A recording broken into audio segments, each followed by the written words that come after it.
encore un plaisir, mesdames et messieurs, de vous savoir nombreux en train de nous suivre dans cette émission Café Débat, une émission qui décrypte l'actualité politique, économique, sociale, sécuritaire de la République démocratique du Congo.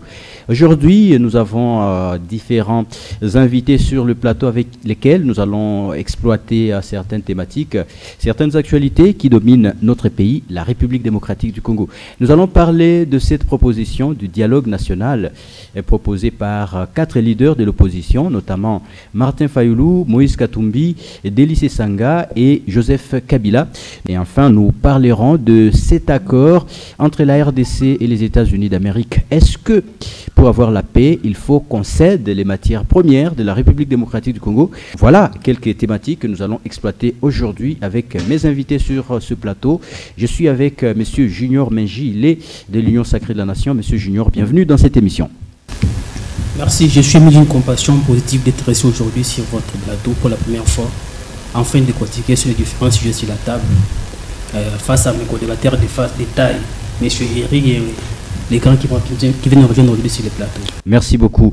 Nous sommes également avec M. Bienvenu Matanda, il est coordonnateur provincial de Filimbi. Bienvenue dans cette émission. Merci Gilles, merci aux téléspectateurs et bonjour, bonsoir à tous nos spectateurs. Et enfin, c'est M. Eric Kalumuna, il est point focal de SAM, de Denis Mukwege, le docteur Denis Mukwege. Bienvenue également dans cette émission. Merci beaucoup, M. Jules. Merci à tous qui sont en train de nous suivre. En tout cas, merci à tous mes co-débatteurs ici présents. Nous demandons au peuple congolais de se mobiliser à masse pour partager avec nous sur ce sujet que vous venez d'annoncer. Voilà, nous allons commencer notre émission par cette petite réaction. Depuis un temps, le gouvernement provincial du Haut-Katanga a démarré l'opération d'identification des enfants de la rue lors, n'est-ce pas, de l'opération Dobo, une occasion de mettre fin à cette situation dans la ville de Lumbashi et surtout dans la province du Haut-Katanga. Vous êtes de Filimbi, monsieur, bienvenue. Une réaction, on commence à identifier tous ces enfants de la rue afin que finalement la ville soit aérée. Oui, c'est une bonne chose, c'est une bonne proposition, mais je pense qu'il faudra qu'on essaie de faire un bon diagnostic, parce qu'avant que ces enfants n'arrivent où ils sont, ils étaient dans des familles. Ah oui. Il faut qu'on arrive à comprendre quel est le vrai problème. Oui. Sinon, on risquerait d'évacuer un lot aujourd'hui. Demain, le lendemain, on évacue encore un autre lot. Donc, on sera toujours dans un cycle d'évacuation des lots et des lots des enfants qui vivent, n'est-ce pas, dans ce genre de conditions. Donc, je pense que c'est très important qu'on essaie de voir c'est quoi les problèmes, en fait. Il faut toucher les causes. Il faut toucher les vrais problèmes. C'est quoi les vrais problèmes? Sinon, on risquerait de tourner en rond. Vraiment. Donc voilà mon point de vue. Exactement, parce qu'on se rappelle déjà que Moïse, à son époque, Moïse Katumbi, il a fait aussi la même chose. Il avait amené certains enfants du côté Kassapa, dans un centre d'hébergement et d'encadrement, mais finalement, ces enfants sont revenus dans la rue, monsieur Eri. Merci beaucoup pour cette initiative. Commencer par les identifier, c'est bon, mais je pense, comme venait de le dire, monsieur Bienvenu, il faut aussi identifier les causes pour lesquelles ils sont dans les rues. Parce que il ne suffit pas, vous venez de le dire, sous Moïse Katumbi, gouverneur de la province du Katanga, il y avait eu cette même opération, mais on constatait que ce sont les mêmes qui étaient envoyés dans les orphelinats qui revenaient sur la rue. Mais aussi, ce sont les mêmes qui vont apparemment à Kanyama-Kassese, mais qui rentrent. C'est-à-dire que aussi longtemps que le gouvernement, que ce soit national ou le gouvernement provincial, ne réussira pas à fermer, je vais dire en quelque sorte, ces robinets-là qui est en train de nous envoyer ces vices ou bien ces antivaleurs qui nous envoient les enfants de la rue dans la rue ou sur la rue, aussi longtemps que cette racine-là n'est pas déracinée, n'est pas coupée, nous en aurons beaucoup. Vous allez toujours, cette année, les recenser, l'année prochaine, vous allez les recenser, finalement, ça deviendra une habitude. Très bien. Nous pensons que ce qui est bon, il faut voir les conditions dans lesquelles vivent les familles congolaises aujourd'hui. Papa et maman, est-ce qu'ils sont capables aujourd'hui de prendre en charge leurs enfants? Si ce n'est pas cela, en tout cas, on peut même aller jusqu'à proposer des lois sur la natalité ou la nativité, mais en fait, nous ne sommes pas encore à ce niveau-là. Je pense que si l'État prend ses responsabilités, payer les fonctionnaires de l'État, ça peut aussi nous aider. Parce qu'un papa qui a beaucoup d'enfants à la maison, 4, 5, et qui n'est pas capable de les nourrir ou de les faire voyager, vous voyez que... Ils vont se débrouiller. Ils vont se débrouiller et finalement, ils iront sur la rue. Donc, nous encourageons le gouvernement, mais nous demandons surtout de de penser un peu haut, surtout dans les cadres de vouloir savoir pourquoi ces enfants se retrouvent le système de dans la prophétie, voilà. tout ça, on doit creuser fondant. Très bien. Monsieur Junior, votre réaction aussi? Bon, je pense que ce n'est pas pour la première fois que le gouvernement provincial met ces mécanismes en place. Oui. Il serait bien d'abord, en première position, de connaître la cause, comme il vient de le dire, aussi de prendre des spécialistes dans ces domaines. On doit connaître les psychologues, prendre des gens qui doivent encadrer ces enfants-là. Parce qu'on ne connaît pas la cause principale de ces enfants, même si aujourd'hui nous l'identifions. Demain, on l'identifie encore. Après de pouvoir identifier, on va faire la routine. Il n'y aura pas la continuité pour faire arrêter cette atrocité par rapport aux enfants de la rue aujourd'hui. Donc, le gouvernement est censé de prendre en charge, comme vient de le dire les fonctionnaires de l'État, de mettre les mécanismes de base, afin qu'on puisse trouver peut-être un avenir d'un Congo meilleur. Ces enfants-là, ils méritent une bonne vie, ils méritent un avenir meilleur. Mais si l'État ne prend pas en charge ces enfants-là, ça sera encore... nous aurons une jeunesse qui sera faible, qui ne peut pas répondre pour les choses de la population pour demain. Voilà. Et surtout, il faut dire que ces enfants qui ont été identifiés, certains ont été envoyés déjà à Lukuni, où ils vont subir, n'est-ce pas, une formation dans les différents métiers, afin qu'ils subissent la réinsertion sociale. Voilà. Nous allons entamer notre émission par cette première question. Les opposants, 4 leaders de l'opposition, Martin Fayulu Madidi, Joseph Kabila Kabange, Moïse Katumbi et Délice Sanga, proposent un dialogue national inclusif en République démocratique du Congo pour mettre fin à la crise qui gangrène la République démocratique du Congo. Est-ce que c'est opportun? Faut-il un dialogue pour que la RDC soit en paix et se développe? Monsieur, bienvenue, nous commençons toujours par vous. Votre réaction, vous êtes de Filimbi. Oui, est-ce que c'est opportun que nous ayons un dialogue? C'est toujours important. Moi, je parle comme citoyen, victime de la mauvaise gestion de ce pays par une classe politique. Parce que depuis 1960, quand vous regardez la manière dont le pays est géré, vous allez vous rendre compte qu'il y a les mêmes têtes qui reviennent, ils s'échangent de têtes, des fonctions. Et moi, je ne trouve pas que c'est le moment aujourd'hui d'organiser les dialogues. Il faudra que les régimes actuels assument. Lorsqu'on a pris les pouvoirs, on a pris les pouvoirs pour gérer, gouverner au profit des Congolais. Et si on n'arrive pas à les faire, parce que garantir la sécurité aux citoyens congolais, nos compatriotes qui sont à Goma, c'est un droit constitutionnel. Et si les régimes en place n'arrivent pas à le faire, et donc, soit on démissionne. Donc, pour vous, aujourd'hui, le pays est mal géré? Oui, le pays est mal géré. On n'a plus accès à l'eau potable, on n'a pas accès à l'énergie, on n'est pas sécurisé. Et ça, c'est un problème très sérieux. Lorsque nous avons voté, j'étais en train de réfléchir sur cette question. Lorsque nous avons voté, l'élection, c'est quoi? Lorsque nous votons, c'est parce que nous avons trouvé que celui qui était là n'était pas mieux. Oui. Il faut qu'on cherche celui qui serait mieux que lui. Et quand nous avons voté le président de la République aujourd'hui, Félix Tshisekedi, c'est parce que nous avons compris que Tshisekedi ferait mieux que Kabila. Oui. Et quand lui vient, il vient avec les mêmes problèmes. On a toujours les mêmes problèmes et il n'y a pas de solution. Et aujourd'hui, on nous demande, nous, citoyens, d'accepter les dialogues. Les dialogues, pourquoi? Pour qu'ils se partagent les gâteaux. Parce qu'on est habitué. On est habitué au dialogue. Vous vous rappelez, il y a eu les dialogues de Sun City et tout. Après, il y a eu la Senko et tout, machin. Et à la fin, c'était quoi? C'était les partages des gâteaux. Et qu'est-ce que nous, citoyens, nous avons gagné? En retour, qu'est-ce que nous avons gagné? Donc moi, je pense que ce n'est pas les moments. Donc, je vais demander les opposants qui se tranquillisent, que les présidents en place fasse son travail parce qu'il est devant sa responsabilité. Il avait accepté de gérer ces pays parce qu'il savait qu'il a tous les mécanismes, il a tous les leviers sur lesquels il pouvait appuyer pour mettre fin à l'insécurité à l'Est, pour, n'est-ce pas, donner au peuple congolais tout ce dont ils ont besoin, entre autres l'eau, l'électricité. Et s'ils n'arrivent pas à le faire, nous, les peuples congolais, nous allons nous prendre en charge pour les dire, ok, messieurs, nous vous avons donné notre confiance, vous n'avez pas pu, n'est-ce pas, répondre à nos besoins. Et donc, dégagez. D'accord. Nous allons revenir chez vous avant de prendre M. Herry. Monsieur Junior, votre réaction aussi par rapport à cette demande des opposants pour que nous ayons un dialogue inclusif, un dialogue national inclusif en RDC pour mettre fin à la crise. Je voudrais d'abord demander à l'opposition. C'est une opposition, bon, c'est une déclaration commune qu'ils ont fait ensemble entre Katumbi, Sisanga, Kabila et Fayulu. Oui. C'est pour la première fois que Kabila rejoint cette cacique-là. Oui. Il faudrait comprendre, il veut se victimiser par rapport au lancement des poursuites contre lui, qui était lancé par le ministre de la Justice, en se focalisant sur l'opposition actuelle. L'action, je me demande d'abord à mes frères de l'opposition. Ils cherchent un dialogue inclusif pour répondre aux conditions aujourd'hui par rapport à la situation qui englobe les pays. Oui. Lorsque le président est venu au pouvoir, en première position, il a appelé tout le monde. Venons battons-nous ensemble, enfin pour amener une nouvelle image par rapport à notre pays. C'est un pays qui a été infiltré par les étrangers. Nous avons parvenu à voir des gens qui ont dirigé dans l'armée, institution qui n'étaient pas des Congolais. Katumbi a foulé les pieds pour l'invitation. C'est Sanga de même façon aussi. Fayoulou s'est proclamé comme un président élu par rapport aux réseaux sociaux. Mais ils sont en train de faire une déclaration commune sur les réseaux sociaux. Est-ce qu'il y a une institution de l'État qui a été identifiée par rapport à leur communication? Y a-t-il un porte-parole de l'opposition dans le gouvernement? Depuis jusque-là, il n'y a pas un porte-parole désigné par l'opposition dans le gouvernement. Comme le garantit la Constitution. L'opposition doit avoir un porte-parole qui doit commencer à déclarer ce qui est comme l'air communiqué. La communication qu'ils ont fait, c'est sur les réseaux sociaux. Il n'y a aucune institution de l'État qui a reçu cette communication. Donc ils sont en train de partir en ordre mal organisé. Oui, mais monsieur Junior, aujourd'hui la RDC est agressée par le Rwanda. Il faut quand même que les Congolais se mettent autour d'une table pour trouver des solutions. J'aimerais vous poser la question aujourd'hui. Oui. Depuis que cette atrocité a commencé, donne-moi une vidéo, soit un simple message parmi les opposants qui ont parvenu à condamner les atrocités causées par les Rwandais se topo à l'Est. Mais la condamnation, oui. Ils n'ont rien parlé par rapport à ça. Oui, mais la condamnation des opposants... Les présidents parvenus à mettre fin à leur système négatif qui sont en train de faire par rapport aux Congolais.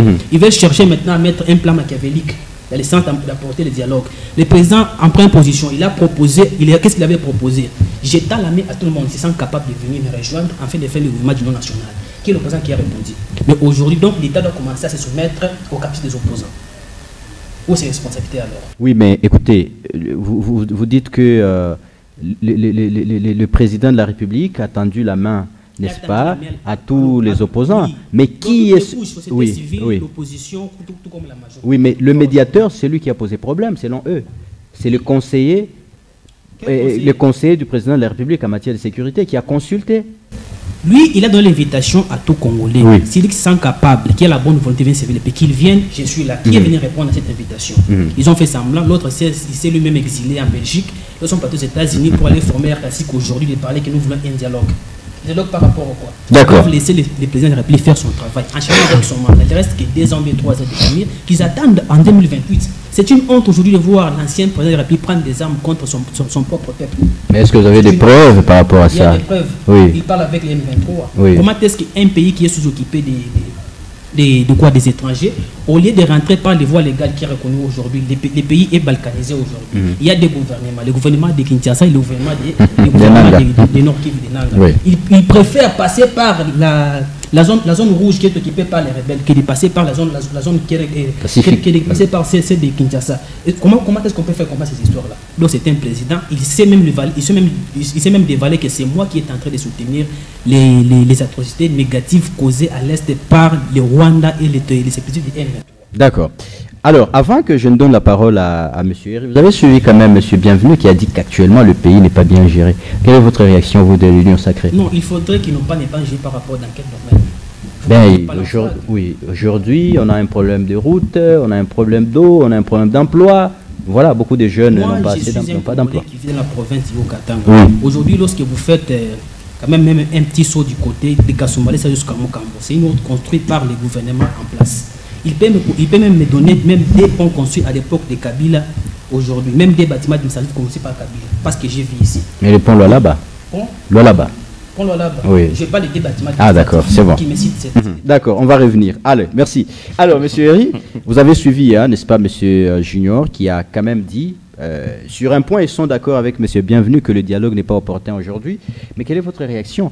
De tout temps, vous demandez avec le docteur Denis Mukwege qu'il y ait, n'est-ce pas, cette rencontre entre les Congolais et qu'ils puissent se parler autour de la situation qui se passe à l'est de la RDC. Votre réaction? Bon. Merci beaucoup pour cette parole. En tout cas, Congolais, je pense que nous venons d'être déçus par ces jeunes frères. Déçus comment? Oui, parce qu'il est en train de... Je les sens dans des émotions terribles. Allez-y, droit au but. De mettre des choses sur le dos des gens qui n'ont rien dit. Allez-y, droit au but. Je vais d'abord commencer par démentir ce qu'il venait de dire que aucun opposant n'a jamais condamné. Oui. Ça, c'est très faux. Ça, c'est archi faux. En tout cas, nous ne pouvons pas quitter chez nous nous retrouver sur un beau plateau comme ça. Donne-moi une vidéo dont on essaie voilà. D'accord, monsieur. Aujourd'hui, nous n'avons pas besoin d'un débat, comme celui que certains font sous les arbres. Vous avez une preuve d'un opposant qui a condamné le docteur Denis Mukwege est le premier à avoir porté seul le fardeau depuis que même le régime Tshisekedi était encore dans l'opposition. Le docteur Denis Mukwege était en train de dénoncer plusieurs fois l'agression rwandaise. Vous voyez, et monsieur, quand deux bouches parlent, l'une devient impolie. Je pense que monsieur Junior, vous devriez aussi prendre, prenez le temps, prenez votre temps, écrivez. Notez, quand vous étiez en train de parler, notez quelque part. Vous aviez parlé, notez tout ce que vous aviez parlé et vous allez réagir. Vous aviez parlé et vous êtes protégé, en tout cas tout le monde ici était calme. Vous êtes protégé, allez-y. Vous voyez, donc le docteur Denis Mukwege, une très grande figure de la politique congolaise, il a beaucoup d'atouts diplomatiques. C'est d'ailleurs un prix Nobel. Il s'est jeté à l'eau et il a condamné, jusqu'à aujourd'hui, il continue de condamner l'agression rwandaise. Mais s'il peut quitter chez lui, les Congolais sont déjà avertis. S'il veut qu'on puisse parler des autres, c'est vrai, je ne vais pas me substituer comme si j'étais envoyé par Katumbi, mais moi je sais que Katumbi, il est aussi contre ce qui se passe. Et puis, est-ce que nous sommes aujourd'hui à l'étape de condamnation ou à l'étape de dénonciation? Nous avons vu ceux qui sont au pouvoir, ceux qui ont le droit d'agir au nom de l'État, ceux qui ont le droit, le devoir de nous défendre, se transformer en membres de la société civile. Vous êtes ministre de la Défense, mais vous dénoncez comment un avion ennemi, un avion rwandais a dépassé ou a violé l'espace aérien congolais, pendant que c'est vous qui devez chasser ou détruire ou combattre en faveur de la République. Nous avons vu Patrick Mouyaya, pas seulement lui, avec des gestes comme quoi ça nous a mené quoi. Et donc, nous ne devons pas nous rabattre dans des débats de la rue. Oui. Ce n'est pas ça l'important. Vous êtes au pouvoir. Vous devez assurer l'intégrité territoriale de la RDC. Si vous ne savez pas pourquoi vous êtes au pouvoir, on prend le pouvoir, 1, pour d'abord sécuriser toutes les frontières. 2, pour donner la paix et la sécurité, la tranquillité au peuple congolais. Mais est-ce qu'aujourd'hui, vous êtes incapable de nous donner la paix? Il y a des gens qui meurent tous les jours et vous voyez que c'est l'opposition qui ne fait pas bien le job. C'est quoi le job selon vous? Dénoncer. Ça, je pense que ça maintenant. Ça ne doit pas être soutenu. Est-ce que c'est opportun? Est-ce qu'il est important qu'on se parle en tant que Il y a Congolais? ceci. Oui. Nous, Mukwegistes, nous avons toujours dit que les Congolais, d'ailleurs, le dialogue, c'est une valeur et une vertu africaine. Quand ça brûle dans une maison, il faut arrêter de se regarder en chien de faïence ou en chien et chat et de se parler, de prendre le courage d'aller vers les uns et les autres pour arrondir les idées. C'est dans ce cadre-là que nous, Mukwegistes, nous soutenons l'initiative de l'ASENCO et de l'ECC. Si c'est dans ce cadre-là, oui. Mais nous ne sommes pas d'accord pour un dialogue qui peut tenter de mettre Tshisekedi, Kabila, voilà, toute la classe politique sur une même table en vue de se partager les pouvoirs. J'aime et j'applaudis la position de M. Bienvenu qui dit que Tshisekedi doit assumer ses responsabilités. Et donc, il n'est pas question de vouloir interférer dans la gestion de Tshisekedi. Il faut lui laisser le temps de travailler pour qu'il puisse donner, les bons résultats. Et si alors il a besoin de points de vue, oui, on ne peut pas lui refuser parce que je sais que la Constitution donne le pouvoir à tout Congolais de contribuer à l'avancement de son pays. L'article 64, par exemple, donne le pouvoir aux Congolais de faire échec à tout celui qui veut prendre le pouvoir par les armes ou qui veut renverser un régime. Si c'est dans ce sens-là que les opposants se profilent ou se dessinent derrière, on peut applaudir. C'est-à-dire qu'en soi, parce qu'il faut savoir que le mot dialogue au Congo a presque déjà été déformé ou dérouté de sa connotation. Chez nous, dialogue, c'est partage des postes. Dialogue, c'est partage des postes. Dialogue, c'est ôte-toi de là pour que je m'y mette. Dialogue, en tout cas, ce sont des arrangements. Non. Si c'est un dialogue, parce que nous savons que le pays a des problèmes internes et des problèmes externes. Oui. Il ne s'agit pas des Occidentaux qui viendront même résoudre les problèmes externes que nous avons. Très bien. C'est-à-dire que nous, Congolais, s'il faut que nous puissions nous asseoir pour donner des propositions ou pour essayer de résoudre les problèmes internes que nous avons, il y a la mégestion, il en a parlé, nous en sommes tous victimes. Et il y a la corruption, bon, tout cela fait partie de la mégestion. Il y a la mauvaise justice qui n'est pas, en tout cas, qui n'épargne plus personne. Ça, nous devons, parce qu'on ne peut pas comprendre. Comment, par exemple, nous sommes en guerre. Oui, nous sommes en guerre. mais le régime en place, c'est vertu. Il fait de tout son mieux pour briser la paix, l'unité et la cohésion. De quelle manière? De quelle manière? Mais quand vous êtes en train de vous réveiller un matin et que vous voyez un communiqué tomber, Kabila, Moïse, en violation de toutes les lois de la République. Ça, c'est inacceptable dans un état de droit. Mais nul n'est au-dessus de la loi. Oui, nul n'est au-dessus de la loi, mais il y a aussi une procédure. La justice fonctionne avec des preuves, fonctionne avec la loi, le respect de la loi, fonctionne aussi avec des procédures. Je l'ai entendu dire que Joseph Kabila, c'est lui qui est, c'est pas l'AFC ou bien quoi. Il ne faut pas venir ici faire du populisme pur et simple, gratuit. La justice, si vous savez que Joseph Kabila finance ou bien c'est lui l'AFC, vous avez la justice. Présentez vos éléments, respectez la procédure. Nous ne soutenons pas que quelqu'un soit au-dessus de la loi. Mais nous n'acceptons pas non plus que des gens soient en train d'être poursuivis comme par règlement des comptes. Ça, nous refusons. Les dialogues, là, si on peut le soutenir, que ça puisse entrer dans les cadres, dans l'initiative de la CENCO et l'ECC, là, nous soutenons. Merci. Alors, monsieur Bienvenu, nous continuons avec notre sujet ici sur le dialogue.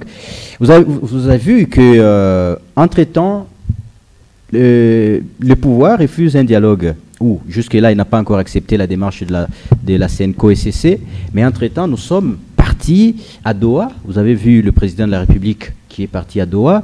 Vous avez vu, n'est-ce pas, une équipe du gouvernement congolais à Doha. Mais pourquoi on ne veut pas que les Congolais eux-mêmes organisent un dialogue pour nous-mêmes Congolais, au lieu de se fier aux étrangers? Voilà, ça c'est une question très profonde et très pertinente. Et moi, je pense qu'on devra faire un bon diagnostic du problème, en fait. Parce qu'on veut dialoguer avec qui? Oui. On est en guerre avec qui? C'est aussi une question, parce que moi, personnellement, ça ne m'engage que moi. J'ai toujours eu le temps de réfléchir à cette question. Je me dis, mais on est en guerre avec qui? On est en guerre avec les Rwandais et les M23 qui sont ces supplétifs. Mais on va dialoguer avec, par exemple, l'opposition pour... C'est-à-dire, entre guillemets, ce sont eux qui sont à la base.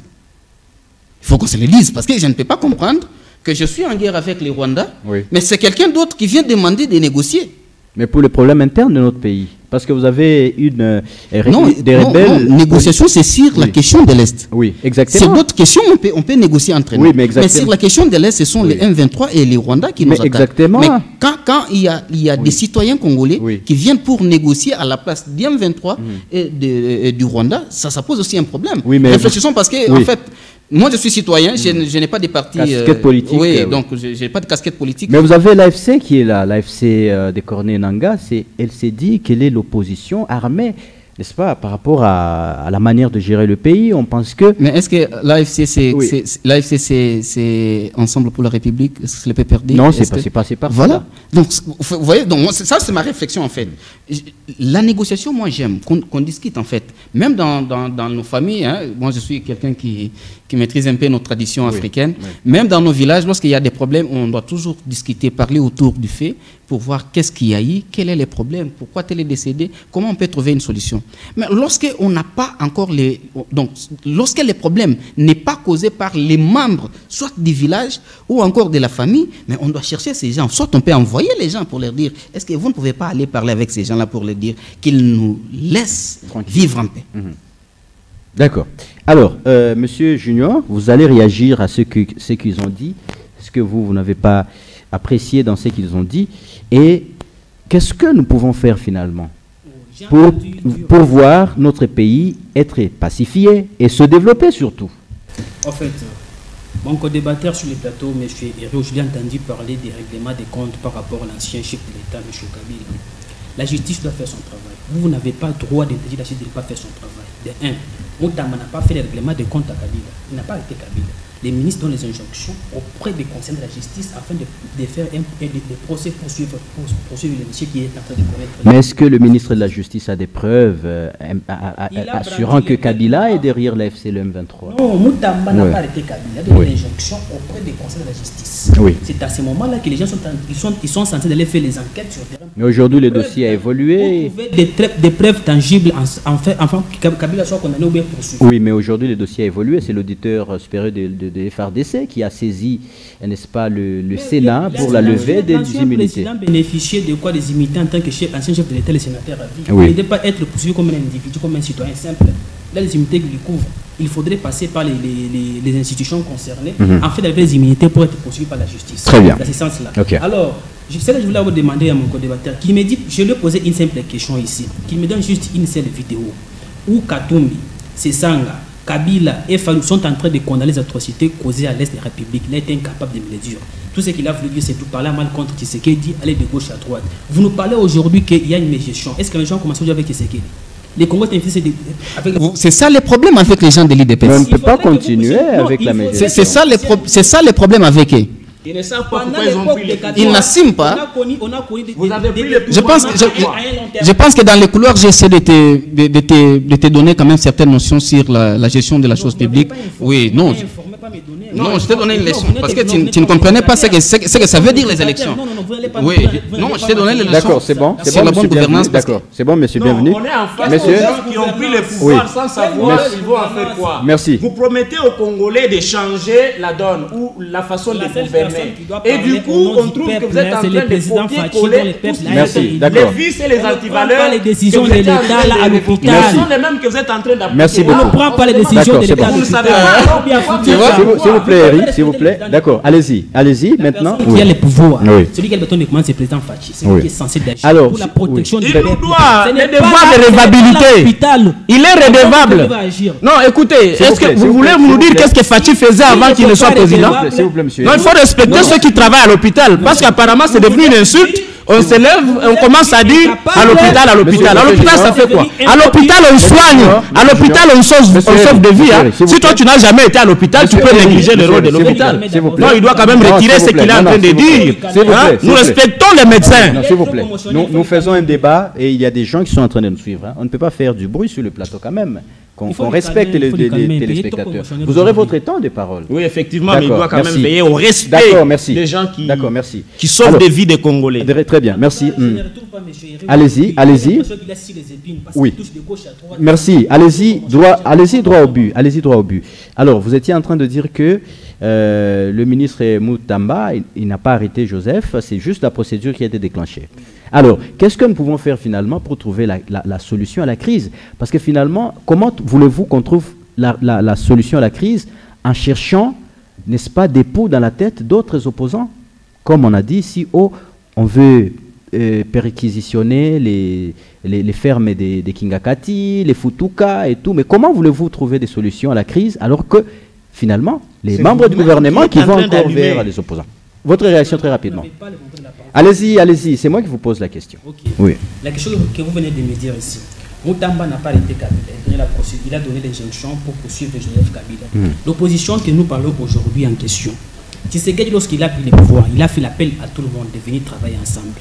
Chaque personne est partie de sa manière. L'autre, il a emprunté la voie de s'exiler en Europe. L'autre, il s'est vu impopulaire aujourd'hui devant les Congolais. C'est les mal qu'il a commis aux Congolais de détourner, prendre l'argent de l'État, aller construire une ferme à Kingakati, dont on voit un individu qui est plus que l'État, M. Kabila. C'est une honte de voir un ancien chef de l'État prendre des armes, tuer ses propres frères et sœurs. Et quand on va chercher à lui coller une société qui n'est pas la sienne, à ce moment-là, on devra condamner le pouvoir en place. Non, papa, nous devons quand même avoir l'amour du pays. Nous devons être patriotes. Nous ne sommes pas sentimentalistes. Parce que je vais défendre mon image politique, mon appartenance politique. Non, soyez républicain comme de... Alors, quelle est la recette? On est Congolais. Oui. La solution en est que vous devez laisser l'État faire son travail. Aujourd'hui, nous sommes parvenus à aller aux États-Unis pour signer les accords. On va en parler dans un instant. Oui. J'ai juste de toucher un peu. Les accords de paix dans le cadre de ramener la paix durable à la RDC. Pourquoi? Parce que l'État congolais était absent sur les plans internationaux par rapport aux pouvoirs précédents. Vous devez laisser l'État faire son travail. La seule personne qui a les bâtons de commandement, c'est le président Fachi Tshisekedi. Le peuple n'a pas élu Mukwege.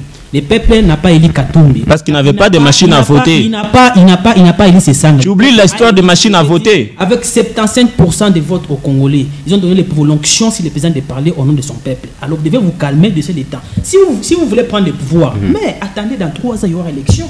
Pourquoi prendre les voies illégales pour revenir au pouvoir? Très bien, voilà. Alors, monsieur, bienvenue aussi. Quelle est la recette actuelle pour que nous puissions pacifier notre pays, la RDC? Qu'est-ce qu'on peut faire finalement pour que la RDC soit en paix? Il faut la bonne gouvernance. Il faut bien gérer les ressources du pays. Il faut les répartir de manière équitable. Il faut vraiment investir dans l'armée.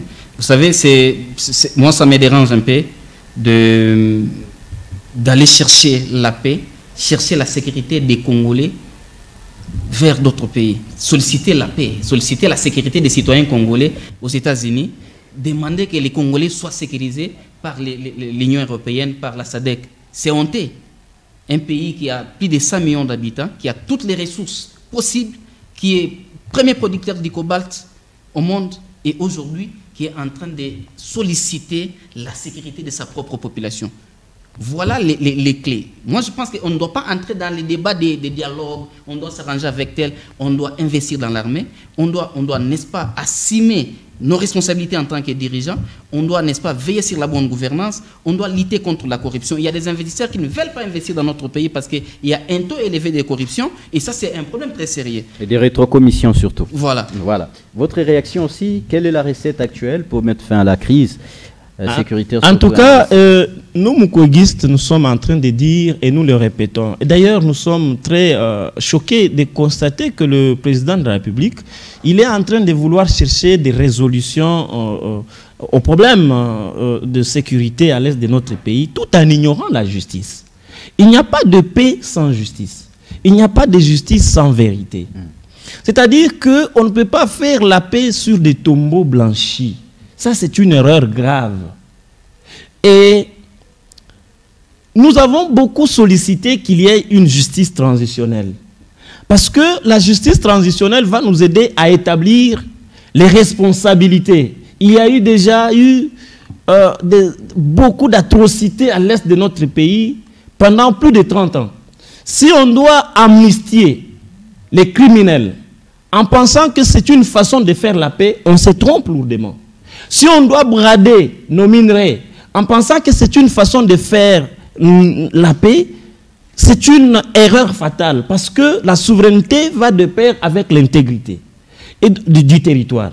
Nous sommes en train de penser que si réellement ce régime a besoin d'une vraie paix, le docteur Denis Mukwege et un consortium d'intellectuels congolais, je pense 40 ou 43 personnes intellectuelles, ont écrit au président de la République pour lui demander d'emboîter ou d'associer la justice dans la recherche de la solution. Pourquoi ils traînent les pieds pour appeler pour qu'il y ait un tribunal international qui va être chargé du cas du Congo au Congo? Très bien.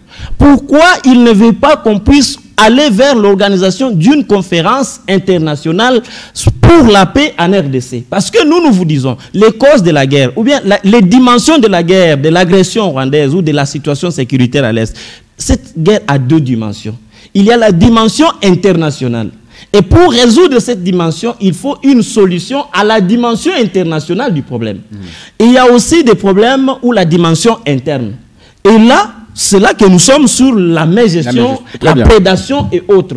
Effectivement, est-ce que vous pensez que les États-Unis ou les Américains, que vous êtes en train de supplier venir investir au Congo, vont accepter de venir fouler ou à travailler dans un contexte, dans un climat des affaires désastreux, les plus désastreux de l'Afrique, où il y a la rétrocession, la corruption, les détournements. La rétrocommission, pas la rétrocommission. Vous êtes en train de voir qu'ils ne vont pas vouloir. Ils vont peut-être aller installer leurs entreprises au Rwanda pour qu'on vienne prendre les matières premières au Congo. On va les raffiner au Rwanda. Ça va créer beaucoup d'emplois au Rwanda et ça va faire fleurir leur économie au détriment du Congo. Et aussi longtemps que ça sera le cas, et donc notre pays n'aura pas de paix. S'il faut avoir la paix, il faut vraiment penser à ces deux dimensions du problème. La dimension internationale qui oblige obligatoirement une solution internationale, mais aussi une dimension internationale. C'est là que nous nous proposons. À l'interne, il faut soutenir l'initiative de la CENCO, parce que là, elle peut nous mettre ensemble et voir comment on va mettre fin au détournement. On ne se réveille pas 4 nuits sans apprendre qu'il y a eu des tournements. Est-ce qu'on peut avoir la paix de cette façon-là? Merci beaucoup. L'armée, elle est jetée dans les oubliettes. Pendant 6 ans, un chef de l'État est au pouvoir. On se demande qu'il nous présente l'armée capable de nous défendre. Qu'est-ce qu'il en a fait? D'accord. Alors, mesdames et messieurs, nous sommes en train d'évoluer. Vous allez réagir, ne vous en faites pas. Vous voulez réagir? Non, je J'aimerais peut-être toucher un point là où il y a... Oui, très rapidement pour qu'on passe à notre deuxième sujet. C'est qu'il doit savoir un peu une position. La CNCO n'a pas une vocation politique. Ce n'est pas un cadre étatique. Ce n'est pas une boutique qui doit... Il faut commencer à lire la Constitution tout le temps. Il faut d'abord... Aussi longtemps qu'ils sont congolais, ils ont aussi les droits de proposer, comme toi. Toi, tu proposes l'erreur dans ces pays. Oui, j'y arrive. Il y en a qui pensent que tout leur est permis et que rien n'est permis aux autres. Pourquoi vous pouvez penser que les prêtres, eux, n'ont pas droit de se prononcer? Est-ce que les prêtres ne meurent pas au nom qui les prêtres ne meurent pas au Sud Kivu? L'Église en souffre aussi. Elle doit s'interposer. Oui, allez-y. Non, il ne faut pas mentir. S'il vous plaît. Les prêtres aussi sont des Congolais. S'il vous plaît, je vous ravis la parole, on le laisse parler. Mais qu'ils disent vrai. Alors, s'il vous plaît. Vous voyez le comportement... Allez-y. Ok, allez-y. Ça, c'est la politique, ce n'est pas de la médecine. Ok, on y va. La CNCO n'a pas une vocation. Ça, tu as fait quoi? Laissez-moi... Les médecins, c'est un travail noble, monsieur. S'il vous plaît, Eri. Toi, tu penses que tu vas commencer à cracher sur les médecins comme ça et on te laisse? Sans médecin, tu meurs, hein? Est-ce qu'on ne peut pas évoluer avec l'émission, non? S'il vous plaît. S'il vous plaît. Allez-y. Monsieur Eri, il faut retenir ceci. La CNCO n'a pas une vocation politique. La CNCO a une vocation ecclésiastique. La CNCO n'est pas une boutique qui doit traiter les questions de l'État à côté. Non, à ce moment, l'État, c'est là irresponsable. C'est l'État qui doit engager, l'État qui a la capacité de faire n'importe qui son émissaire. Ce n'est pas la CNCO. La CNCO, ce sont des Congolais. Ils peuvent se réveiller un bon matin, proposer au chef de l'État ce qu'il peut censé faire. Après avoir tourné ce qui est comme leur marche, il doit apporter le rapport auprès du ministère de l'Intérieur. C'est à lui de l'accompagner auprès du chef de l'État. Ce n'est pas que l'État doit se soumettre devant la CNCO s'ingénieux pour dire que non, ce que vous avez fait c'est bon, nous devons maintenant vous se soumettre à ce que vous venez de proposer. Non. La CNCO a une mission ecclésiastique. D'accord. Ce n'est pas un cadre étatique, M. Eri. Merci. Alors, on va passer maintenant à notre deuxième sujet sur, n'est-ce pas, toujours à la recherche de la paix. La RDC, n'est-ce pas, a signé, n'est-ce pas, la déclaration des principes, et bientôt il y aura, n'est-ce pas, un mini-accord qui sera signé, n'est-ce pas, entre la RDC et les États-Unis d'Amérique. Alors, beaucoup pensent qu'il s'agira d'un échange entre la paix et les minéraux de la République démocratique du Congo. Qu'en pensent les acteurs politiques par rapport à ce sujet? Est-ce que les États-Unis sont censés nous apporter la paix dans notre pays?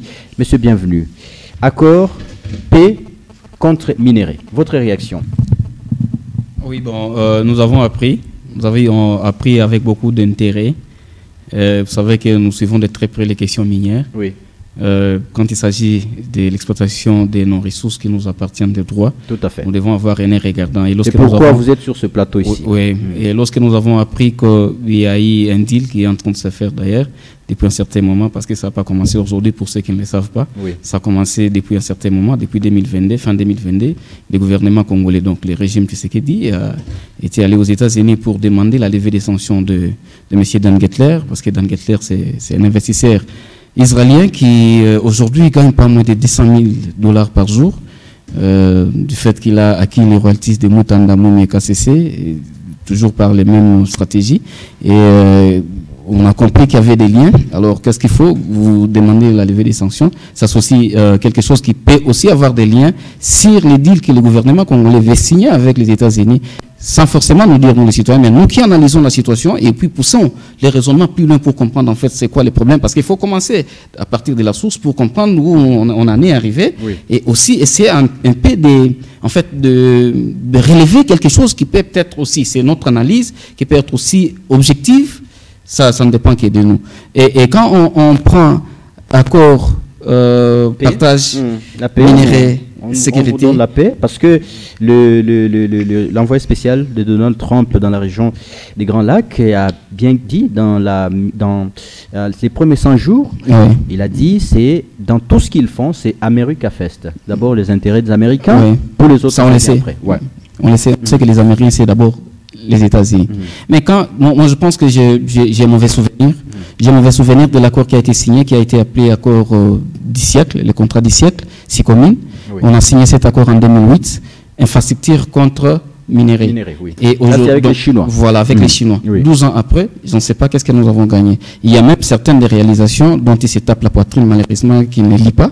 Ils ne lisent pas les rapports qui sont publiés par rapport à ces secteurs miniers. Ce sont des infrastructures. Même si Kabila est mauvais, même si Kabila est mauvais, je pense qu'il y a aussi certaines des choses qu'il a essayé de réaliser pendant son règne, et certains des projets qui ont été réalisés, c'était dans ces petits contrats, dans ces grands contrats d'ailleurs, qui a été présenté aux Congolais comme les contrats du siècle. Fort malheureusement, 12 ans après, on n'a rien gagné. Et moi, j'ai peur qu'on ne revive pas ce que nous avons vécu avec les Chinois.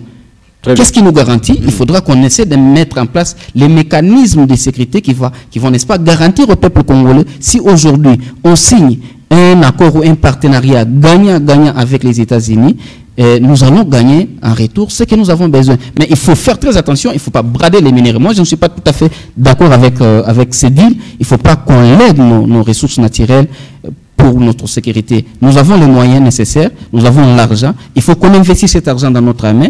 Il faut soit payer à des institutions ou des organisations de formation, à l'armée française, à l'armée américaine, pour qu'elles viennent former nos militaires, pas en compensation avec les ressources naturelles. Aujourd'hui, nous sommes à l'ère de la transition énergétique. Nos minéraux, lorsqu'ils viendront, ils vont, n'est-ce pas, faire ce qu'on appelle de l'extractivisme, l'exploitation désordonnée des minéraux. Vous pouvez avoir une mine qui a une durée de 30 ans, mais dans moins de 10 ans, cette mine, on peut l'épuiser parce que on a besoin de répondre à cette question de transition énergétique. Oui. Et c'est la crainte que nous avons. Donc nous pensons qu'il faut peut-être réfléchir d'une autre façon pour, n'est-ce pas, répondre à cette question de l'insécurité et même brader nos minéraux, brader nos terres, ce sont nos ressources naturelles, ça doit nous revenir. On ne sait pas qu'est-ce qu'ils vont signer, quelles seront les clauses dans les accords, parce que vous savez vous-même, l'accord qui a été signé en 2022 entre le gouvernement congolais et Ventura, une société appartenant à d'Angleterre, pour qu'il soit publié, on a fait des pressions pour que cet accord soit publié. On ne sait pas, est-ce que cet accord sera publié quand? Qu'est-ce qu'il y a dans cet accord? Quelles sont les clauses prises entre le gouvernement congolais et les États-Unis? Et donc c'est vraiment important que les Congolais sachent qu'est-ce qui est conclu, qu'est-ce qu'on a mis dans l'accord, quelles sont les clauses qu'il y a dans l'accord, pour qu'on sache si réellement ça va nous profiter. Sinon, on va mettre vraiment de bruit pour que nos minéraux ne soient pas bradés. Très bien. Monsieur Junior, votre réaction aussi, vous avez suivi, n'est-ce pas, la signature de la déclaration des principes entre la RDC et le Rwanda au centre des États-Unis d'Amérique. Est-ce que vous pensez vraiment que les États-Unis aujourd'hui peuvent nous apporter la paix et que nous lui devons, n'est-ce pas, ou l'exploitation minière, elle doit aussi bénéficier de l'exploitation minière? Bon, avant d'abord de continuer, j'aimerais d'abord retourner à un point que mon co-débatteur vient de parler. Il m'a qualifié pour ne pas lire les rapports qui sont publiés par les différentes agences ou les magazines. L'accord de Sikomi de 2000 que tu me parles, n'est-ce pas? La RDC a signé avec... C'est pas de 2000, c'est 2008. Je parle de 2008. 2008, oui. Il faut pas avoir un problème d'audition. C'est 2008. 2008. Oui. Signé entre le gouvernement congolais et les Chinois. L'accord parlait de ceci, que nous devons faire les champs des infrastructures par rapport à nos minéraux. Oui. Le gouvernement chinois a pris 75%. Nous, les gouvernements avons pris 25%. Dans les 25%, Kabila lui-même a pris 20%. La population a pris 5%. Il a pris ça comment? Non, je suis en train d'enchaîner avec vous. Oui, ok. Parce que le peuple a besoin de savoir comment Kabila a pris le 20%. Kabila a pris sur 100%, les Congos devaient prendre 25% et la Chine 75%. Dans les 25% des Congolais, Kabila lui-même a pris 20%. Et la population congolaise, 5%. C'est par là que vous avez vu, c'est l'histoire qui est sortie aujourd'hui des 145 territoires. Ils avaient signé qu'ils devaient construire les hôpitaux de référence, les centres de santé et les écoles. Jusque-là, il n'y a aucune route qui a été construite dans les territoires congolais par rapport au détournement des l'ancien chef de l'État, Joseph Kabila, ce qui vient de me parler. Il a parlé de l'accord dans la forme, mais pas dans les fonds de l'accord qui me parle. Je parle sur le côté, au niveau de quoi, des accords, les déclarations des principes signés par les États et le Rwanda. La RDC sous la médiation des États-Unis. Mais il n'a rien parlé. C'est pourquoi je disais que tu ne maîtrises rien sur cette question. Parce que si on entre dans ces débats de fond, je peux même arriver au barrage Boussanga. C'est une question que je maîtrise très bien. Donc j'ai travaillé sur cette question. Ok, on y va. Ok, on y va. Non, mais j'ai dit, bon, j'attendais que tu me parles de quelque chose de concret, mais tout ce que tu as parlé, c'est du mensonge, c'est faux. C'est pourquoi je dis que tu n'y ris pas. Moi, je te dis. On y va maintenant dans ces déclarations. Moi, je suis sur les questions minières. Ce que tu dis, c'est faux. D'accord, monsieur, bienvenue. Merci. Oui. Merci, on y va maintenant. Les accords signés entre les Rwandais et la RDC. il n'y a pas un État qui peut prendre une décision par rapport à notre État. Sur le plan international, tous les pays sont égaux. Oui. Nous avons sollicité une médiation qui doit nous aider. Comment nous devons retrouver la paix entre nous et les pays. La défense. Quelle défense que vous me parlez? C'est la défense. Entre nous et les Rwandais. Oui. Cet accord que nous devons signer, c'est au champ des minerais. Le président a bien déclaré que non, même s'il faut sacrifier mon pouvoir pour la paix à l'est de la République, je vais le faire. Moi, Tshisekedi, si... même sacrifier les minerais, les richesses des Congolais. Donc, vous voulez dire que les minerais sont mieux placés que la vie des Congolais? Non, on n'a pas dit ça. Alors, il serait mieux qu'on cherche les pays qui sont plus forts, les pays qui peuvent nous aider sur les plans de sécurité. Aujourd'hui, on avait... Mais alors, là, il faut qu'ils reconnaissent qu'ils ont failli. Ils ont failli à leur mission parce que la Constitution oblige à ceux qui doivent gérer les pays de sécuriser la population. Quand vous lisez l'article 16 de la Constitution, ce qui prime, c'est la sécurité. Non, il faut accepter que nous avons échoué de sécuriser les peuples congolais et nos compatriotes qui sont à Goma. Ils doivent savoir que le régime en place n'a pas pu sécuriser ses compatriotes. Merci beaucoup, monsieur Bienvenu. D'accord, allez-y. Allez-y. Ce qui est important, c'est la vie des Congolais. Oui. C'est la vie des Congolais qui est très important par rapport aux minéraux. Il n'y a pas encore un accord signé à la déclaration des principes. Oui. On a donné le temps à chaque chef diplomatique d'aller chercher les éléments constitutifs, afin qu'on puisse maintenant signer les accords dans les prochains jours. C'est ce qui est là. Et quand tu ne peux pas y avoir un accord déjà signé, il veut déclarer. C'est écrit où? Qu'il me dit l'accord signé au lieu de parler en vague. Allez-y. Ok. Très bien. Mais il est un scientifique. Alors, monsieur. C'est ça les problèmes avec les politiciens. J'ai dit la crainte que j'ai, c'est les mauvais souvenirs que j'ai de l'accord sinon congolais. Voilà, je ne veux pas qu'on revive la même situation que nous avons vécue avec. Alors, monsieur Junior, voici. Oui. Voilà, monsieur Junior, voici ma question maintenant. Oui. Voici ma question. Qu'est-ce que la RDC, qu'est-ce que les États-Unis vont gagner en mettant autour d'une table la RDC et le Rwanda? Qu'est-ce que les États-Unis vont gagner en mettant les États-Unis, le Rwanda et la RDC? Nous avons sollicité un pays médiateur, comme les Rwandais. Parce que ce n'est pas seulement le processus des États-Unis qui doit être en vigueur. On doit prendre le processus de quoi? De Rwanda, de Nairobi, on va mettre ici la table. Afin de voir chaque pays ce qu'il veut, c'est quoi. L'accord dit quoi? Nous devons respecter nos limites, nos frontières telles que nous avons acquis depuis l'indépendance. Chaque pays doit respecter la souveraineté nationale. C'est ce que l'accord dit. Mais quand il me parle que non... Mais tu as dit que l'accord n'a pas été signé, mais comment tu... La déclaration des principes. Voilà. Tu vois, il voulait dire la déclaration des principes. Voilà, c'est ça exactement. Exactement, c'est ça. Il voulait parler de la déclaration des principes. Oui, ok. On parle d'un accord, ça va prendre la forme juridique. Oui. Là, nous sommes en train de déclaration des principes. Très bien. Peut-être l'intégrité, chaque pays doit respecter l'intégrité territoriale. Oui. Chaque pays doit respecter les frontières telles que nous avons acquis depuis l'indépendance. C'est ça. Alors, mais si Tshisekedi, en voulant chercher la paix des Congolais, pourquoi vous voulez le mettre au milieu? Pourquoi l'opposition manque une position, comment se défendre? C'est tout dans une position de faiblesse. Pourquoi ils veulent brandir la question des minéraux devant par rapport à la population congolaise? Oui. Nous cherchons la paix. Nous voulons l'évolution de l'État. Notre pays est resté pendant au moins une durée très longue que nous ne pouvons pas nous développer. Mais mettons tous les moyens en marche pour trouver la paix. C'est la paix que nous avons besoin. Vous étiez ici, vous, pendant les 18 ans de M. Kabila. Pouvez-vous me citer même une simple image, une simple vidéo où Kabila était en train de condamner Kagame parce qu'il fit un temps de Kagame au pouvoir avec tous ses disciples?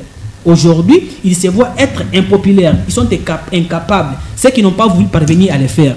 De un, Kabila a fait d'abord le Congo étant comme un pays absent sur le plan international. C'est par là que les Rwandais est parvenu à faire la publicité des minéraux qui ne possèdent même pas ces ressources. En 2014, le Rwanda a été publicité comme le premier producteur de coltan. C'est par quelle magie? Pendant le règne de Kabila. Mais aujourd'hui, au lieu d'apporter des solutions fiables, des pistes de solutions, vous cherchez à critiquer quelqu'un qui veut un changement dans un pays.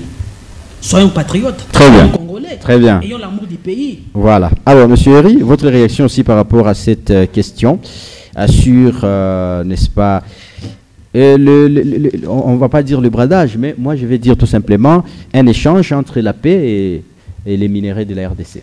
C'est cela, le bradage, même si vous êtes en train de vouloir l'éviter. Non, je n'ai pas dit bradage. Bon, nous sommes en train de le dire, parce que c'est bien cela. Je commence d'abord par dire à mon frère Junior, en tout cas, vous savez qu'il ne faut pas vous éparpiller Sinon, vous risquez de montrer, en tout cas, toutes vos insuffisances. Montrer les trous qui sont dans le cerveau. Et ce n'est pas bon. Il faut cerner une question et quand on en parle avec précision. L'essentiel n'est pas de beaucoup dire ou de beaucoup parler. Même si vous dites peu, que ça soit quand même vérifiable et certifié. Allez-y, droit au but. L'Église a une vocation. Moi, je vais lui citer 3 vocations de l'Église. L'Église a une vocation évangélique. Quand il dit l'Église a une vocation ecclésiastique, je ne sais pas comment il peut expliquer la vocation ecclésiastique de l'Église.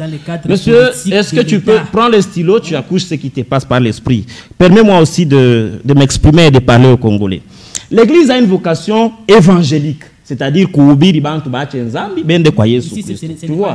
Après la vocation évangélique, il y a la vocation prophétique. C'est-à-dire que les hommes de Dieu, ils ont la possibilité de projeter, de voir un peu loin que vous, dans l'avenir, au point qu'ils peuvent alerter sur un danger en vue ou à l'horizon.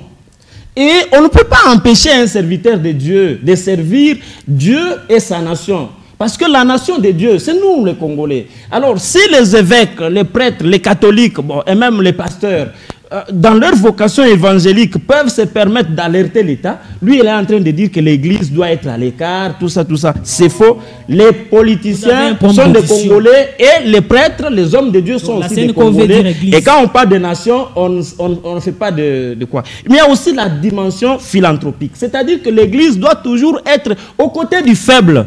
L'Église catholique devient mauvaise aujourd'hui parce que Félix Tshisekedi, il est au pouvoir. Mais hier, quand Mobutu était au pouvoir, l'avant-hier, bon voilà, hier quand Joseph Kabila était au pouvoir, l'avant-hier quand le père de Joseph Kabila était au pouvoir, et même l'autre jour là, quand Mobutu était au pouvoir, l'Église catholique était tout le temps au chevet de l'UDPS. Ils travaillaient de commun accord. Ils étaient en train de prendre des stratégies pour aider ou sauver le peuple congolais. Mais alors, aujourd'hui, parce que Félix est au pouvoir, l'Église doit fermer sa bouche. Ça, nous disons non et nous sommes en train de dire non. C'est-à-dire que le peuple congolais ne doit pas être abandonné par son Église. Nous prions et quand nous avons des difficultés, nos pères spirituels, ils peuvent aussi nous aider avec des orientations et même aider l'État. Bon. Monsieur Junior, n'ose plus jamais dire que les prêtres ou les hommes de Dieu n'ont pas le droit de s'intéresser à la survie de leur nation. Je vais continuer. Notez s'il vous plaît. Vous allez... Je vais continuer. Nous sommes dans la recherche de la paix. Mais maintenant, à quel prix nous allons avoir la paix? C'est ça la vraie question. Monsieur Junior, tu dis qu'aujourd'hui, ce qui importe, c'est sauver les vies congolaises. C'est ça ce que je l'ai entendu dire. Et que les minerais, on ne peut pas comparer les coltans à la vie humaine. D'accord. Mais une question que les Congolais de Goma, les Congolais de Bukavu, de Bunagana, de Lubumbashi se posent. Tshisekedi est au pouvoir depuis bien longtemps. 6 ans déjà passé. La guerre a commencé en novembre 2000, la nouvelle version. Elle a commencé en novembre 2021. Oh, il y a eu toutes les propositions sur la table du chef de l'État.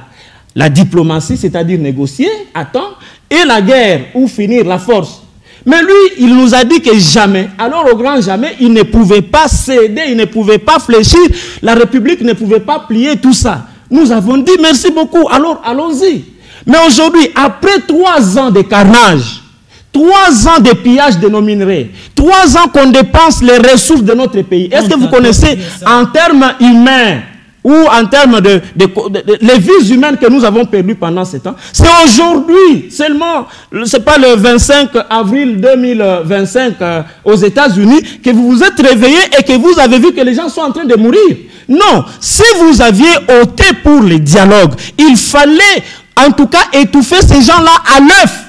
Déjà à partir de Bunagana, Willy Ngoma, Bertrand Bisimwa et les autres, ils disaient dialogue. Ils réclamaient qu'on puisse parler avec le gouvernement de Kinshasa. Vous vous êtes entêté pour faire tuer les gens et aujourd'hui vous prenez, c'est pas quelle sorte de zèle, vous commencez à dire non, monsieur, il faut vous dire, parce que si vous êtes à Lubumbashi, vous êtes en train de penser que ce qui se fait à Goma, ce sont des cinémas. Nous avons des frères. Uko tembea tu mubalabala papa. Kama tu élément wa RDF kama ba M23. Anakuita tu mubalabala sa. Ouais, kuya hapa. Unajua tu sema déjà 80% ya lufu lunafika kwako. Maintenant hii miaka yote amkupenda kunégocier. Leo munaona sasa sema binamishinda pour sauver le pouvoir. C'est ça. Parce que quand on est en face d'une armée qui est en train de faire des replis stratégiques. On s'est dit, mais comment on va gagner, on va conserver les pouvoirs? La façon la plus simple, ça devait maintenant de vendre nos minerais. Et maintenant, en acceptant de brader ou de vendre nos minerais, je vous dis que nous sommes en train d'appauvrir ces pays. Parce que les enfants que nous sommes en train de mettre au monde, ma mini yote ya mukatanga, twende tina mukolwezi, Tanganyika, olo mami, papa. Il sait quoi faire. Et aussi, Gilles, il faut ajouter que cette histoire, on doit vraiment être vigilant et on doit avoir des spécialistes parce que on risque de créer une guerre entre les États-Unis et la Chine qui occupe la grande partie des minéraux. Exactement. Ça aussi, c'est un problème. Est-ce que c'est... Non. Non. Écoutez, nous avons demandé au président de la République d'être très transparent. Et à la population congolaise, nous devons vraiment être vigilants. Alors, très vigilants. Ceux qui sont au pouvoir doivent. C'est ce qu'on appelle la redevabilité. Non, monsieur Jules, permettez un aspect. Ils sont en train d'oublier la justice dans la recherche de la paix. Comment expliquer que notre bourreau, Paul Kagame, criminel de son État, dit le chef de l'État, aujourd'hui, il redevient un partenaire fiable avec qui on va maintenant commencer à co-gérer la République. Parce que quand on parle de l'intégration économique régionale, on dit qu'on va commencer à co-gérer les parcs nationaux, le Rwanda et la RDC vont co-gérer les mines, le Rwanda et la RDC vont co-gérer les eaux. Et ça, vous vendez la souveraineté de l'État. C'est-à-dire qu'aux États-Unis, à Washington, ce qui s'est passé, il y a eu 1+2. C'est quoi? On vous dit, chaque pays doit respecter la souveraineté de l'autre pays, le respect de l'intégralité des territoires. Mais en même temps, on vous dit, vous allez commencer à co-gérer les ressources naturelles de la RDC. Ça, c'est vendre. Tshisekedi a vendu ces pays. Merci. Et les Congolais le savent. Déjà, les mines du Katanga sont déjà hypothéquées et les mines de l'Est vont aussi être hypothéquées. Est-ce que nous avons des mines en commun avec le Rwanda et le Tutanda pour gérer? Les parcs nationaux, nos forêts, est-ce que ce sont des forêts communes? Nous pensons que c'est une très grande trahison. La justice et tous les droits sont bafoués parce qu'il n'y a aucun État, que ce soit même les États-Unis, la France, le Congo, il n'y a aucun État qui soit au-delà ou au-dessus du droit international. Merci. Nous disons ceci, si vous voulez que nous soyons dans la paix, on doit aussi continuer à demander l'application, l'effectivité de la résolution de l'ONU, la résolution 2773. Le 21 février 2025, les Nations Unies ont demandé au Rwanda de retirer ses militaires sur les sols congolais. C'est une résolution, c'est un outil juridique que dispose notre gouvernement, que nous disposons, nous Congolais. C'est ce que nous devons demander. Oui. Sinon, si on doit commencer à appuyer ce qu'il est en train de dire, on nous a trahis, c'est une très haute trahison, et c'est pourquoi nous pensons qu'il faut beaucoup plus de transparence. Le chef de l'État ne peut pas, ou le gouvernement ne peut pas signer comme s'ils ne sont pas redevables. Et nous, Congolais, nous devons dire non au bradage de nos minerais, parce que c'est l'avenir de nos enfants et notre avenir qui est hypothéqué. Voilà. Et pour finir, nous pensons que Paul Kagame, qui était notre bourreau, notre criminel d'hier, on ne peut pas nous le présenter aujourd'hui comme s'il devient notre partenaire. Merci. Ça, c'est une défaillance et les Congolais sont contre. À Bukavu, à Goma, comme à Lubumbashi, même à Kinshasa, les gens ne veulent pas que Tshisekedi puisse nous redire un jour que le Rwanda, c'est un pays partenaire. Merci. Alors, monsieur Bienvenu, en un mot, qu'est-ce que vous pouvez dire par rapport à cette question ici? Oui, je pense que c'est très important que les Congolais puissent, n'est-ce pas, avoir un œil regardant sur tout ce qui se passe, la gouvernance, comment on gère les pays. Ceux qui sont à la tête de ces pays ne sont que des simples gérants, ils gèrent pour les comptes des citoyens que nous sommes, et ils doivent être redevables. Et ceux qui sont dans l'opposition, ils doivent aussi comprendre que pour gérer les pays, il faut qu'on se mette tous ensemble et réfléchir pour que le pays aille de l'avant. Quand nous regardons aujourd'hui, nous évaluons la situation actuelle de notre pays depuis 1960 jusqu'à nos jours, ça fait honte. Moi, j'ai honte à leur place, et les politiciens. Et des fois, quand ils se jettent un vieux papa de 65 ans, et donc voilà, moi j'ai honte à leur place. Par contre, bon, je pensais que c'était un débat citoyen. Vous pouvez parler des questions de fond pour réfléchir en tant que jeunes, voir quelles sont les propositions que nous pouvons présenter à nos autorités. Quelles sont les stratégies à mettre en place pour que ces pays, en fait, se développent? Fort malheureusement, on est dans les giets de protéger.